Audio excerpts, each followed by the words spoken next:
Hello friends, इस video में देखेंगे राजा दिलीप को पुत्र प्राप्ति के लिए गौ सेवा ही क्यों करनी पड़ी। राजा दिलीप की कथा पर एक वीडियो बना चुकी हूँ, उसका लिंक इस वीडियो के डिस्क्रिप्शन में अपलोड कर दूँगी, आप उसे देख सकते हैं। तो इस वीडियो में हम देखेंगे कि जब राजा दिलीप और सुदक्षिणा पत्नी सहित महर्षि वशिष्ठ के पास जाते हैं तो महर्षि वशिष्ठ ने राजा का अतिथि सत्कार किया और आने का प्रयोजन पूछा। तो राजा ने अपने निसंतान होने की बात बताई। तब महर्षि वशिष्ठ बोले, हे राजन, तुमसे एक अपराध हुआ है, इसीलिए तुम्हारी अभी तक कोई संतान नहीं हुई है। तब राजा दिलीप ने आश्चर्य से पूछा, गुरुदेव, मुझसे ऐसा कौन सा अपराध हुआ है कि मैं अब तक निसंतान हूँ, कृपा करके मुझे आप बताइए।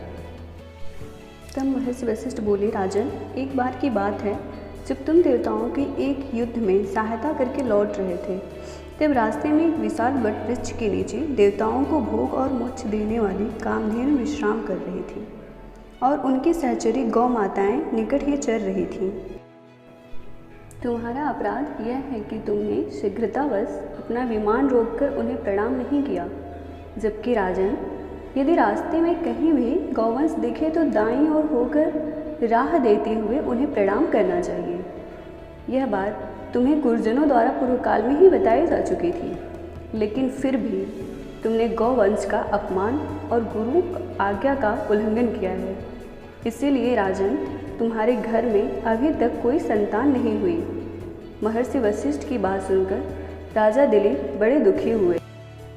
आंखों में अश्रु लेकर विनम्रता पूर्वक हाथ जोड़कर राजा दिलीप गुरु वशिष्ठ से प्रार्थना करने लगे, गुरुदेव, मैं मानता हूँ कि मुझसे अपराध हुआ है, किंतु अब इसका कोई तो उपाय होगा, अर्थात कोई उपाय हो तो मुझे बताएं आप। तब महर्षि वशिष्ठ बोले, एक उपाय है राजन, यह है मेरी गाय नंदिनी है, जो कामधेनु की ही पुत्री है। इसे ले जाओ और इसे संतुष्ट होने तक दोनों पति पत्नी इसकी सेवा करो और इसी के दुग्ध का सेवन करो। जब यह संतुष्ट होगी तो तुम्हें पुत्र रत्न की प्राप्ति होगी। ऐसा आशीर्वाद देकर महर्षि वशिष्ठ ने राजा दिलीप को विदा किया। अब राजा दिलीप प्राण से नंदिनी की सेवा में लग गए। जब नंदिनी चलती तो वह भी उसके साथ साथ चलते, जो वह रुक जाती तो वह भी रुक जाते। दिन भर उसे चराकर संध्या को उसके दुग्ध का सेवन करके उसी पर निर्वाह करते। गौ नंदिनी की सेवा में दोनों लोग जुट गए थे।